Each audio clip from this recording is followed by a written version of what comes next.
Всем привет, друзья! И сегодня хочу рассказать интересный костер, а именно это костер-колодец. Костер для шашлычков.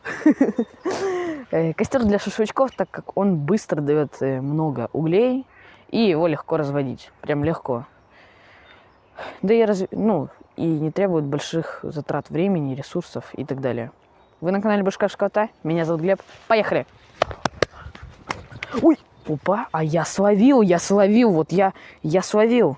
Значит, для того, чтобы сделать этот костер, надо немного, а именно несколько палочек, и у меня они остались с прошлого видео, а именно это у нас какое-то видео, я уже забыл.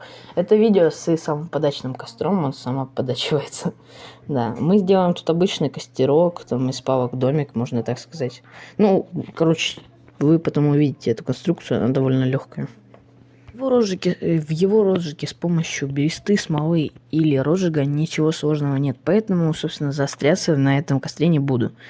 Видео получилось маленьким, согласен, но как бы максимально, так сказать, на свою длинность она максимально информативная. Вы также можете посмотреть мое следующее видео, мое предыдущее видео, точнее. Вы можете посмотреть мое предыдущее видео, сейчас появится ссылочка. Там я рассказывал про то, как сделать звездочный костер. Ну так вот, чем же это полезно? Вот этот костер. Он быстро дает много углей, легко разжигается, и просто на нем легко жарить какие-либо там, ну, что-либо. Там, яблоки, бананы, груши. Спасибо за просмотр. Пока-пока.